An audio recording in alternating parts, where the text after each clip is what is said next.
একেবারে বিজেপির ঝড়ে কুপোকাত সারা বাংলায়, ধরাশায়ী তৃণমূল। আহ, একক সংখ্যাগরিষ্ঠতায় সরকার করতে চলেছে বিজেপি। কে হতে পারে মুখ্যমন্ত্রী? বিজেপির মুখ্যমন্ত্রীর মুখ কি বলবেন? দেখুন,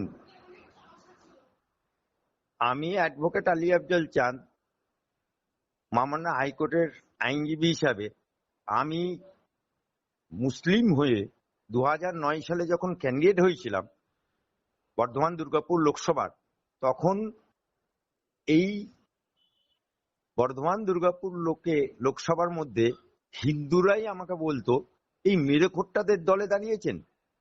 সেই স্মৃতি আজকে আমার মনে পড়ছে 2026 সালে। তারপর থেকে লড়তে লড়তে যখন আমি হাইকোর্টে লয়ার হিসাবে ঢুকলাম, আমি যখন বক্তব্য শুরু করলাম, আপনারা জানেন হাইকোর্টের বিগেটে তৃণমূলপন্থী উকিলরা আমাকে মারধর করতে গেল। সেই মারধর করতে গিয়ে সেখানে বেশ কিছু ইউটিউবার তারা মার খেলো। পরবর্তীকালে পুলিশ এসে আমাকে ওই বিগেটে করিডোরে বক্তব্য দিতে যাতে না দিতে পারি তার জন্য হ্যারাসমেন্ট করলো।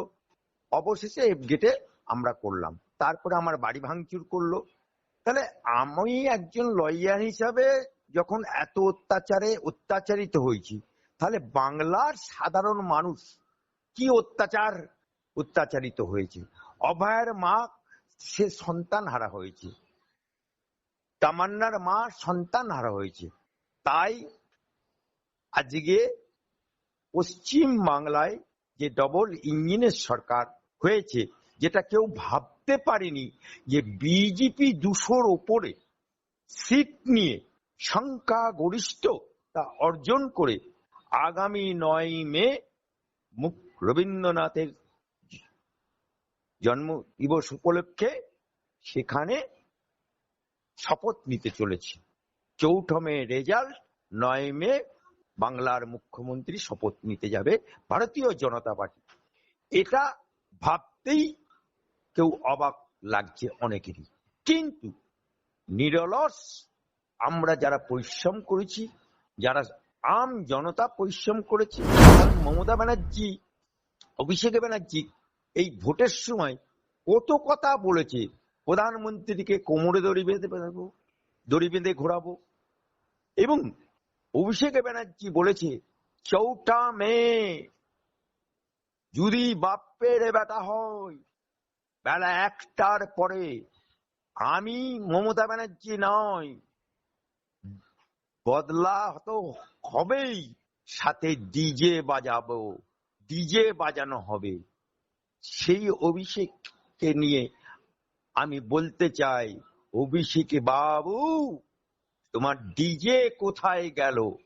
আমি আবারও বলছি, এই জয় বাংলার মানুষের জয়, এই জয় শ্যামাপ্রসাদ মুখার্জির আত্মার শান্তির জয়, এই জয় বাংলার মানুষের উন্নয়নের জয়। এই আজকে বাংলায় যে চুরি, রাহাজানি, ছিনতাই থেকে আরম্ভ করে কাটমানি সমস্ত দুর্বৃত্ত হবে। এবং মোদিজি যেটা বলেছে মুসলমানদের উদ্দেশ্যে আমি বলি যে মুসলমানরা একটা শ্রেণীর মানুষ ভোট দিয়েছে, রাষ্ট্রবাদী মুসলমানরা, বাকি মুসলমানরা যারা ভোট দেয়নি, যাদেরকে জুজুর ভয় দেখিয়েছে, যাদেরকে এখনো পর্যন্ত বিজেপির সাথে জুড়তে পারেনি, আশা করি তারা জুড়বে। জোড়ো সেই জোড়ো, তাই তারা জুড়বে।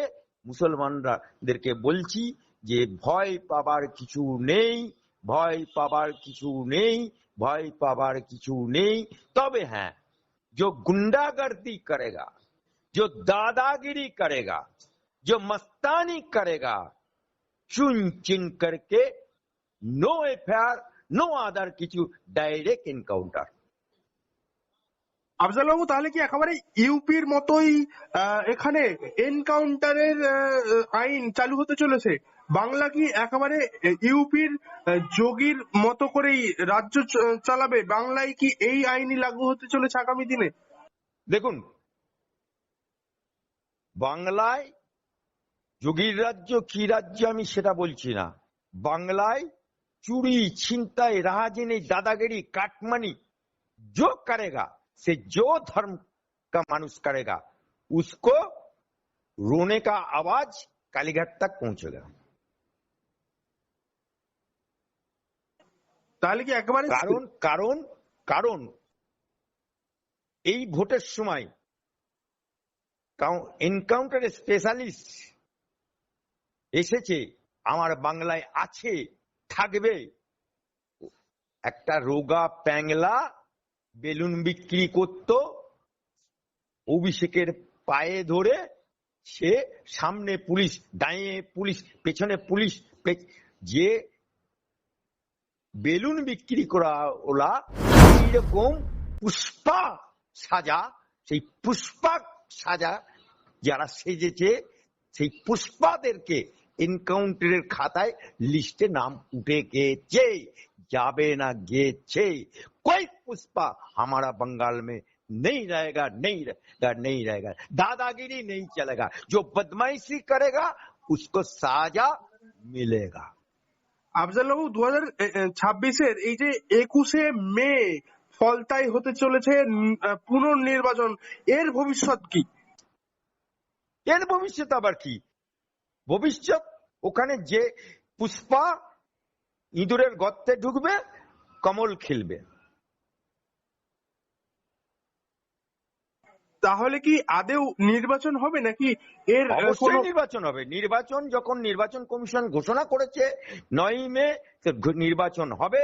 যদি নির্বাচন না হতো, বাংলায় যে অরাজকতা চলেছে, বাংলায় যে রাহাজানি চলেছে, বাংলায় যে অত্যাচার চলেছে, কবে রাষ্ট্রপতি শাসন জারি হয়ে যেত। কিন্তু ভারতীয় জনতা পার্টি কোন নির্বাচিত সরকারকে রাষ্ট্রপতি শাসন জারি করে উৎখাত করতে চায়নি। তাই অত্যাচার, নিপীড়ন, সমস্ত কেস কাবাড়ি খেয়েও সহ্য করে গণতান্ত্রিক পদ্ধতিতে জয়ী হয়ে নির্বাচিত সরকার হতে চলেছে। তাই নির্বাচন জায়গায় থাকবে, তবে নির্বাচনে প্রহসন হবে না, নির্বাচনে গুন্ডাগার্দি হবে না, নির্বাচনে কোনো অবাঞ্ছিত ব্যক্তি ডুপ্লিসিটি করতে পারবে না, দাদাগিরি করতে পারবে না। নিজের ভোট নিজে দেবে। जो डराएगा, जो बदमाशी करेगा, उसके लिए काबर खन्ना जरूरी हो गया।